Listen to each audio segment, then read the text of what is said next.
vocês. Eu sou a Beatriz da Master de Inteligência e eu estou aqui para mostrar para vocês algumas orientações ao fazer o curso na nossa plataforma, tá?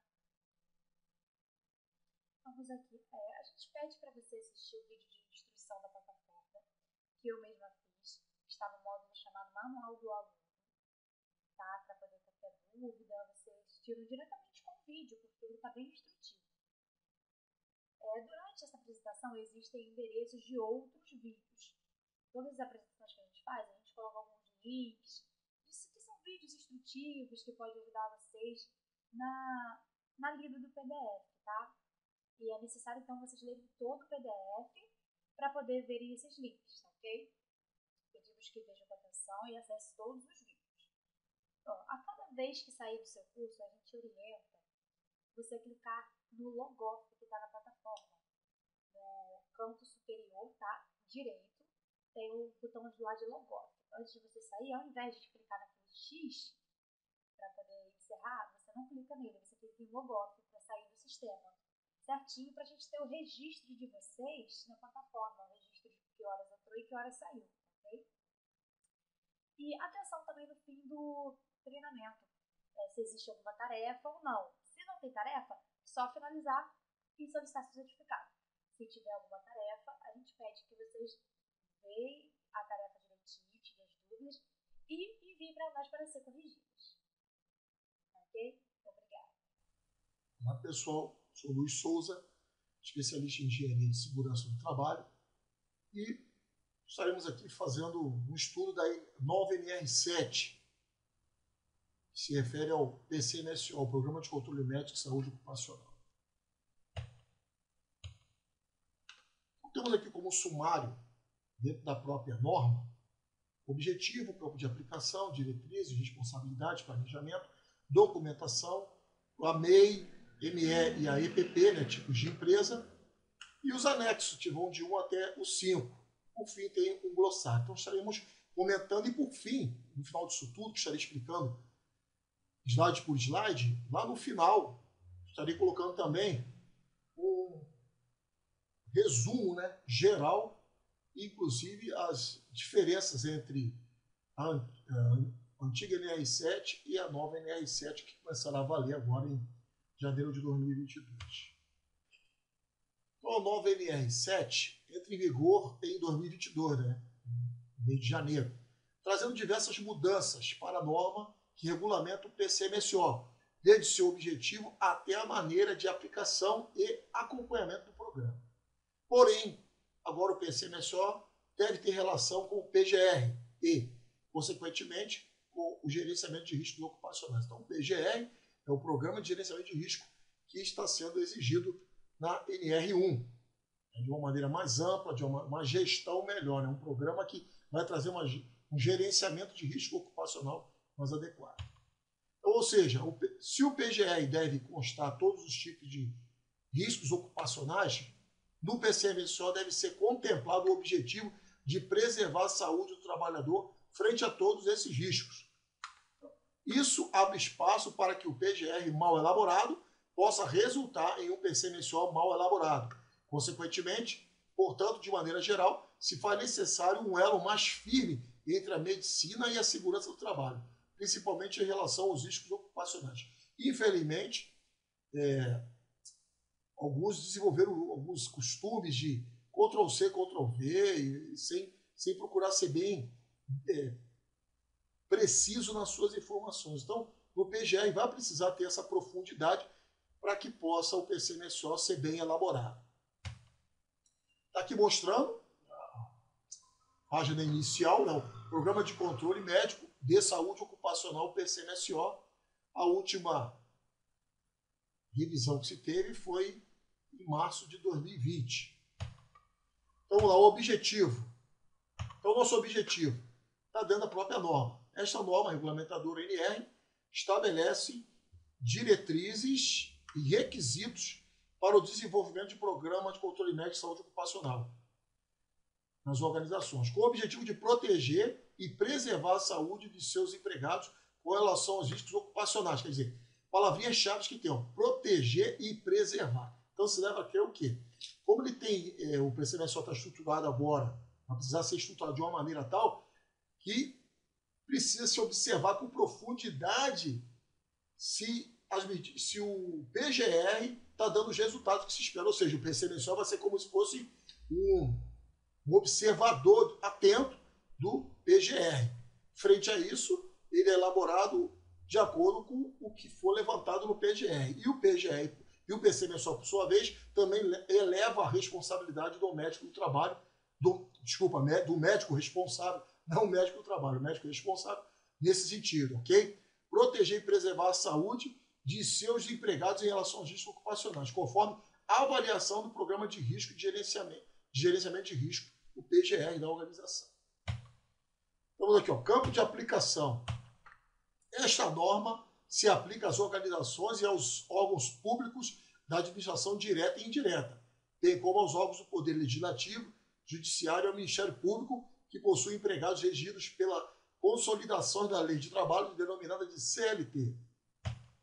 Campo de aplicação em relação com a Previdência. Vamos aqui. Ó. O novo texto traz o item de campo de aplicação, que estabelece que a norma se aplica às organizações e aos órgãos públicos da administração direta e indireta, bem como os órgãos do Poder Legislativo, Judiciário e ao Ministério Público, que possuem empregados regidos pela consolidação da Lei de Trabalho.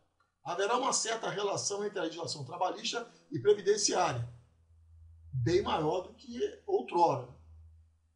Encaminhamento, acompanhamento e reabilitação do trabalhador, quando relacionado ao afastamento do INSS e afins. Você vê uma coisa interessante, afastamento do INSS e afins. Então, tem que se pensar, vou contar um caso aqui, bem importante para ser analisado muito bem. Teve uma empresa que eu prestei serviço que um trabalhador foi afastado por um acidente de trabalho. E ali passou por perícia, num dado momento das perícias, o médico da Previdência deu alta para esse trabalhador retornar ao trabalho. Mas o médico de trabalho, não, o médico de trabalho agora, o médico, né? É o médico responsável. O médico da ocasião, da empresa, ele analisou lá o retorno desse trabalhador e viu que ele não tinha condições de retornar ao trabalho. Ele não quis liberar esse trabalhador para voltar ao trabalho. Quer dizer, isso acabou dando um problema sério e, por fim, esse trabalhador acabou tendo que entrar na justiça contra a empresa e a Previdência.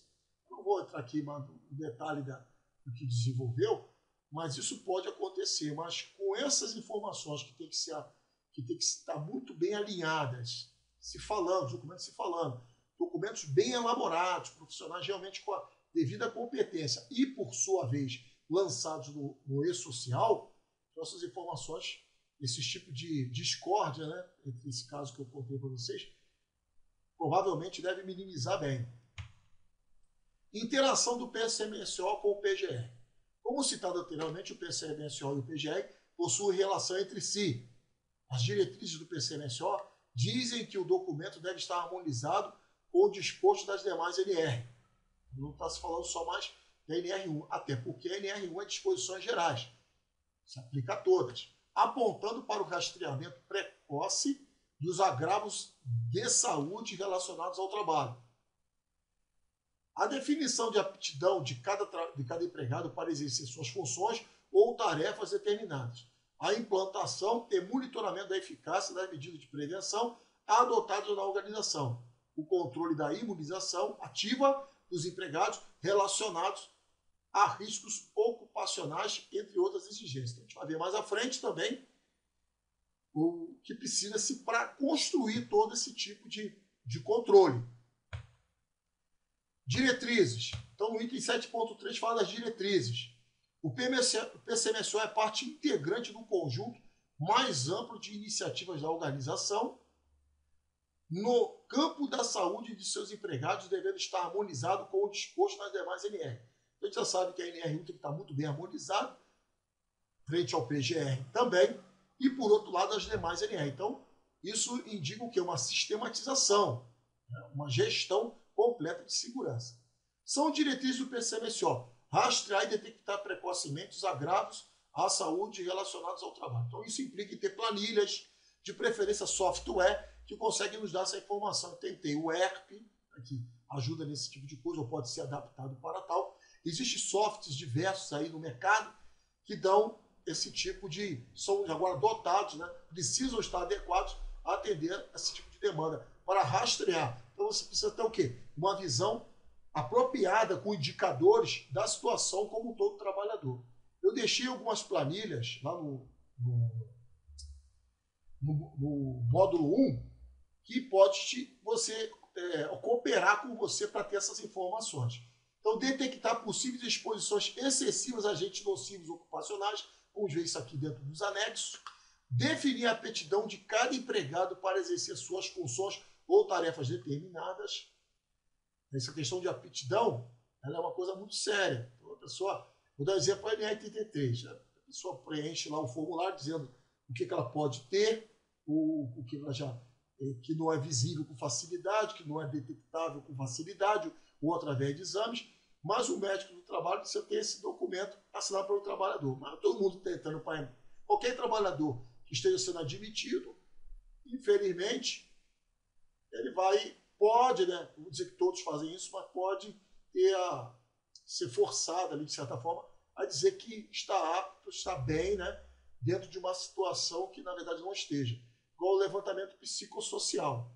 Eu já vi casos de pessoas que estavam ótimo, passou pelos exames, passou tudo certinho, quando foi entrar no espaço confinado, passou mal. Em treinamentos de altura também. Na hora do treinamento, a pessoa mostrou que não estava apta para exercer essas funções. Então, sabemos que a parte psicossocial precisa ser bem avaliada. Subsidiar a implantação e o monitoramento da eficácia das medidas de prevenção adotadas pela organização. Olha só. Vamos monitorar. Subsidiar análises epidemiológicas e estatísticas sobre os agravos à saúde em relação com os riscos ocupacionais. Então aqui, ó, a gente sabe que tem análise de acidente, que eu já falei sobre essa parte, sobre analisar os acidentes do trabalho. Né? Vou estar comentando também mais alguma coisa desse aí. Só falei também dentro da parte de análise, de identificação de perigos, análise e avaliação de riscos. Tem lá um momento que eu falo com profundidade sobre a ficha de análise de acidente, que é pela parte da CIPA, sobre o relatório de acidente de trabalho, que é por parte do encarregado, do supervisor direto, do trabalhador acidentado, e também falei ali sobre a investigação e análise de acidente, baseada numa norma 14280 da ABNT, voltada para, ou melhor dizendo, a NBR, voltada para investigação e análise de acidente feita pelo profissional de segurança do trabalho. Isso tudo tem que se gerar indicadores, porque a NR1 exige isso. Então, quer dizer, são diversos elos que vão precisar ser fechados entre a segurança e a medicina do trabalho para tratar desse assunto. Então, o médico do trabalho ele vai ter que ter acesso às estatísticas que são baseadas nos relatórios de acidente de trabalho previstos na própria NR1. F. Subsidiar decisões sobre afastamento de empregados de situações de trabalho que possam comprometer sua saúde. Então, afastamento do trabalho. Então, isso tudo o médico vai definir. Então, como eu já contei até no exemplo, no módulo 1, e também vou comentar aqui mais uma vez para ficar bem consolidada a informação, não se perder. Fechar todos, né? Fechar as pontas soltas. Então, eu prestei serviço numa empresa que a médica do trabalho, na ocasião, me procurou. Ô Luiz, teve um trabalhador que foi fazer o exame periódico e deu lá uma perda auditiva para ele. Eu falei, quem foi? Fulano de tal, de que setor tal? Eu falei, olha, eu posso afirmar que não foi condições de segurança, não. Por quê? Eu falei, além dos EPIs que ele designaram para usar, também foi feito dosimetria e não peguei grupo homogêneo, não. Eu peguei todos os empregados. Eu procurei ser bem criterioso para poder eu ter um argumento, vamos dizer assim, bem convincente. Eu fiz avaliação de todos, não foi só de grupo homogêneo. Em todos os turnos, em todos os dias. E nisso, teve gente que a gente fez até mais de uma vez. Então, todos deram uma dose que não era nem ocupacional. Então, letra G. Subsidiar a emissão de notificações de agravos relacionados ao trabalho, de acordo com a regulamentação pertinente. subsidiar a emissão, né, de notificação de agravos, porque aquilo que tenha se agravado na saúde de alguém. Subsidiar o encaminhamento de empregados à Previdência. Acompanhar de forma diferenciada o empregado cujo estado de saúde possa ser especialmente afetado pelos riscos ocupacionais. Então, isso você vai fazendo as investigações, a pessoa, o empregado que fez os exames e entrou, você vai estar enxergando ali, né, como é que ele aquilo que pode estar afetando a saúde dele, né, ou que ele pode ser afetado. Ele pode ter já chegado afetado pelo tipo de doença, ou demonstrar alguma susceptibilidade. Então, acompanhar de forma diferenciada esse empregado. Subsidiar a Previdência Social nas ações de reabilitação profissional. Subsidiar ações de readaptação profissional. Então, a gente sabe que hoje o empregado às vezes pode não, ele se afasta às vezes da atividade dele, mas não do trabalho. Então, ele pode ser realocado, né, readaptado em outra atividade da empresa. Então, eu vi isso acontecer em diversas empresas. E isso é possível se fazer. Controlar a imunização ativa dos empregados relacionada a riscos ocupacionais, sempre que houver recomendação do Ministério da Saúde. O trabalho de imunização é importante, então existem alguns segmentos como da construção civil, tem que fazer um trabalho de imunização. Algumas regiões que alguns trabalhadores possam ir trabalhar, que lá desenvolva uma espécie de um tipo de doença próprio da região, precisa também se fazer imunização. Continuando, o PCMSO deve incluir ações de vigilância da saúde ocupacional, né, na vigilância passiva. Então tem a passiva e tem a ativa. O que vem a ser a passiva? A partir de informações sobre a demanda espontânea de empregados que procuram serviço médico. Então, quem procura o serviço médico está sentindo alguma coisa. Possa ser que esse trabalhador esteja sentindo alguma coisa, mas oriundo de uma condição ocupacional. Então você vê, só fazendo um comentário importante, que eu já falei em outros vídeos, sobre a importância de ter a FISPQ, que trabalha com produtos químicos, produtos perigosos, que ali, se a pessoa se sentir mal, ela acaba levando, né, se tiver um acidente qualquer ou um incidente, levar até a FISPQ para facilitar o trabalho do médico. Vai estar na FISPQ, vem uma série de possíveis sintomas que a pessoa pode ter, né, seja ela agudo, seja crônico. Então, letra B, vigilância ativa no caso, saúde ocupacional, por meio de exames médicos dirigidos que incluam, além dos exames previstos nesta LR, a coleta de dados sobre sinais e sintomas de agravos à saúde relacionados aos riscos ocupacionais. Item 7.3.2.2. O PCMSO não deve ter caráter de seleção pessoal. Não deve ter isso. Mas, às vezes, tem certas situações que podem ficar muito assim, próximas a esse item da norma. Um exemplo. A pessoa, ela, como já vou contar agora, uma empresa que eu prestei serviço, locava mão de obra e movimentava carga. Então, foi orientado a fazer o PCMSO, no PCMSO, fazer raio-x da coluna inteira. Só que essa empresa acabou fazendo não o raio-x da coluna inteira.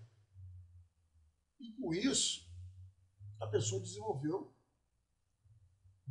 doença oriunda da postura ali.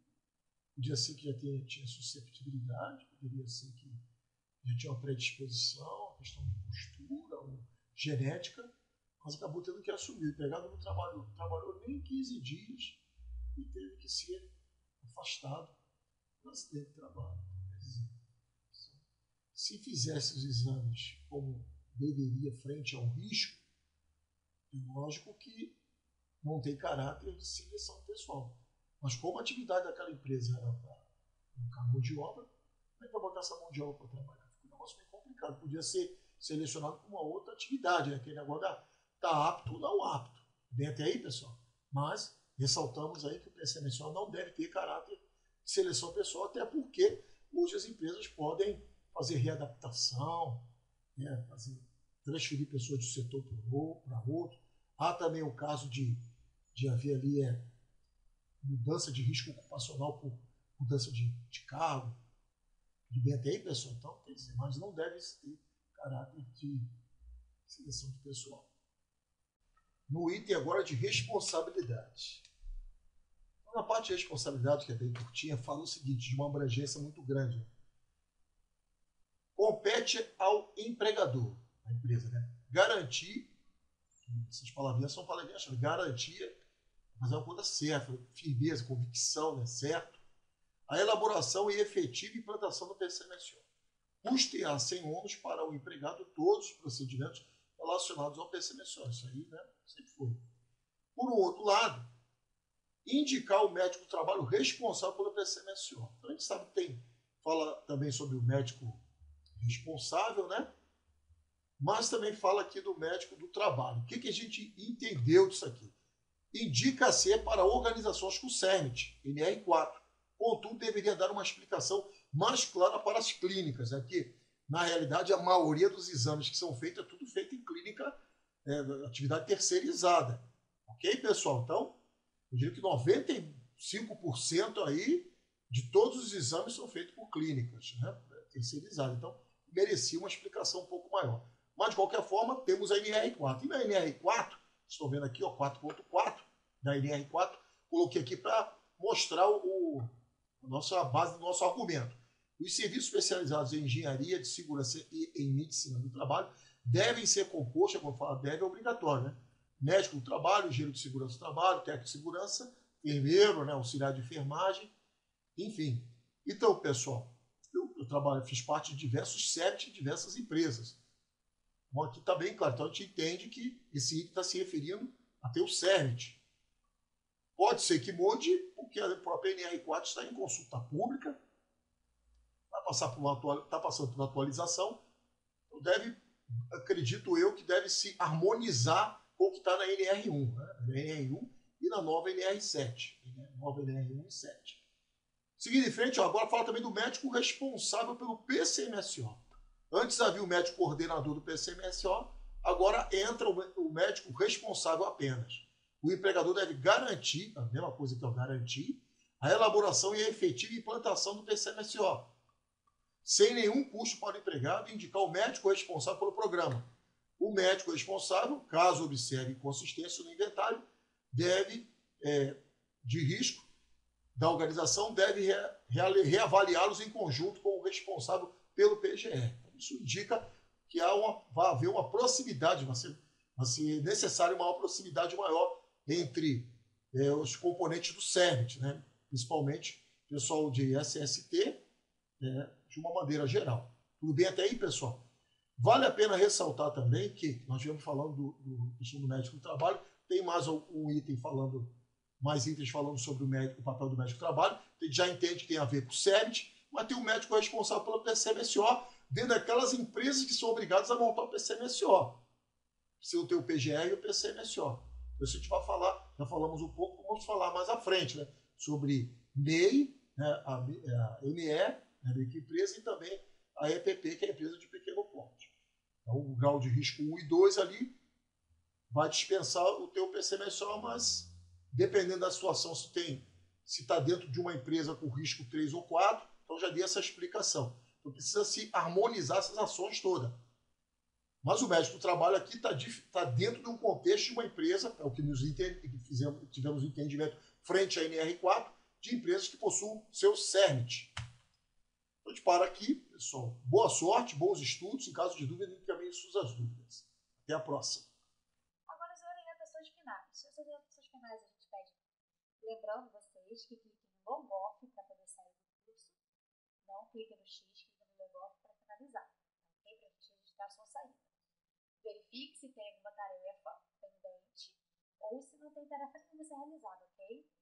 Realize a avaliação do curso e depois você responda a pesquisa de satisfação e solicite o seu certificado. Tá bom? Muito obrigada. Terminamos por aqui. Até a próxima. Tchau, tchau.